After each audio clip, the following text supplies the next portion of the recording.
Also over the weekend, I don't know why they're getting in the habit of this. They're releasing new ban lists at events, which is really frustrating for those YouTubers that need to get their pog crazy moments out on stream, right? I know Simo made his 13-minute video on 5 cards.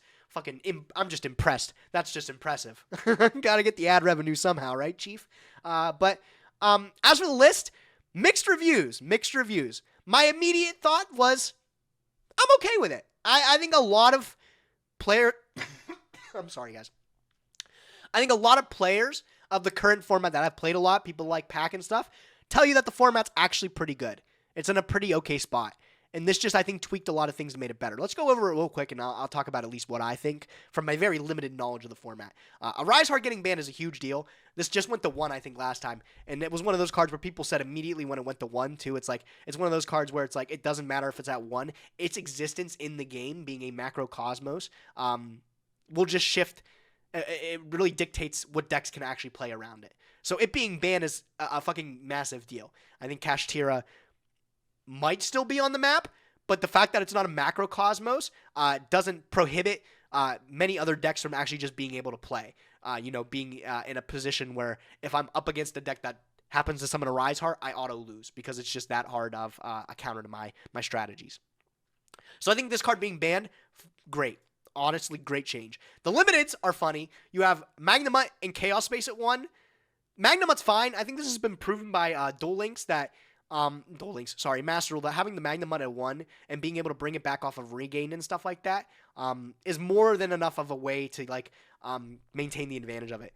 I think it's very frustrating when you're able to get the constant stream of Bystials to your hand. Dealing with one Bystial or something like that is pretty easy, but when you have it every single turn, it's a little frustrating.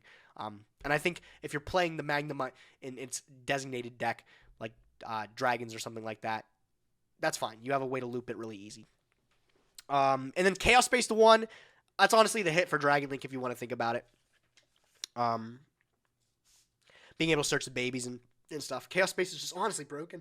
It's one of those cards where you read it on release and you're like, Jesus, like this card's like pushed. This card does so much. So it being at 1 feels right. I think a lot of people had high expectations for Dragon Link going into this event in particular.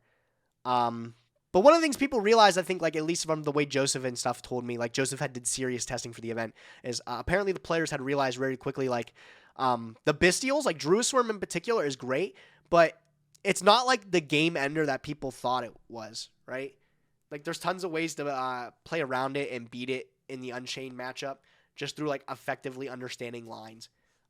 Unchained is truly one of those decks that hasn't been around for a while, where it really is like there's a clear skill gap. Just understanding different plays. Why are you guys saying Farfa?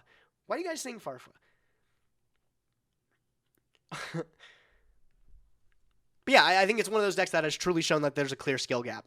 I think there's tons of different like lines and stuff, and like if you're completely green to the deck and you just learn through like profiles or you learn through somebody teaching you something just through a video, you might just get outskilled because you're not like fully understanding how the deck works. And I think that's great.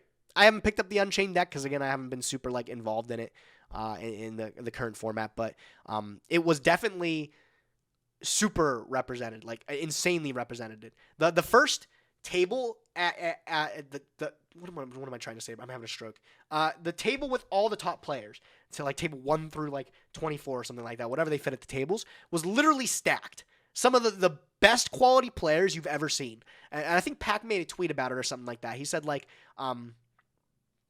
even if an event is like small, like small in attendance wise, 600 players, it doesn't really totally reflect how like competitive the event is because you could just be playing against some of the greatest minds in the game. Joseph personally, I think he said he played against like 5.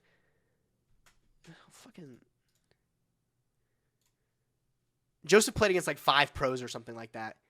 So I think like just having more pros in that simple area and stuff like that really does make an event more difficult.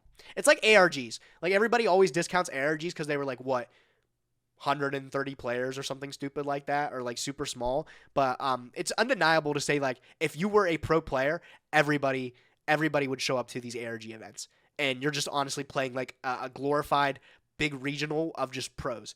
Same kind of quality there. Back to the ban list. I'm sorry. There's only one more change, too. The unlimiteds. There's no semi-limits this time, guys. Don't get too excited. The unlimiteds, you had Herald of Orange Light.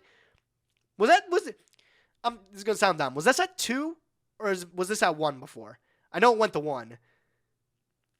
Did they just bump it back to 3? Or did they take the step? It was at 2, so they went 2 to 3. I think that's cool.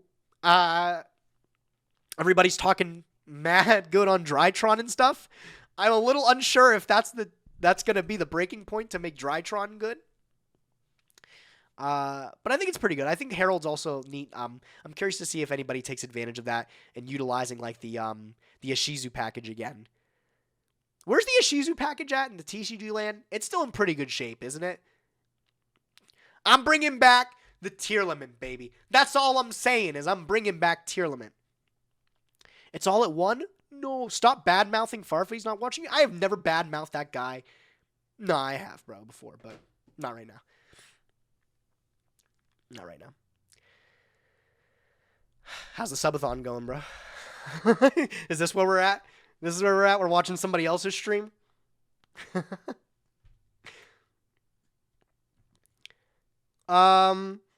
Yeah, Herald of Orange Light to 3 is cute. I don't think it's going to be the meta shifter that people think it is, but it's cute. I'll put it that way. And Gazelle, people made a huge hoopla about Gazelle going from 2 to 3. You guys remember the deck didn't do shit before, right? What's going to change? What's going to change? You have, instead of 8 ways to Gazelle, you have 9? Come on. Come on, be real, man. Be real. Be real. Altogether, I think the list is fine. I don't think we need a huge nuke to the format. I still think there's a lot of, especially guys, you have to think, with the new sets coming out very soon, the game's changing again. Like, we're going to undergo a huge meta shift with just stop leeching, you banned Farfa. Owned, bro! Absolutely owned. Yeah, we're getting some absolutely insane cards in the next few sets here. I think Horus is going to change the game. I think Centurion. I think that deck is absolutely insane from what I read too. I think there's a lot of great archetypes coming out to shake it up. So I think you give it like another. From the looks of it now, you might be like, wow, like we're going to live in another format of just Unchained, right? Which I think is plausible. I think that deck is definitely able to make the cut. But I think everything's going to shake up with the next few sets here too. I would expect to see the TCG land really do some really cool sick shit, you know? So looking forward, I think just look forward instead of looking at the current thing here. Remember, we're getting a new set like every, 3 months or something like that? I guarantee in the next 6 months, you'll be like, okay, this list was fine.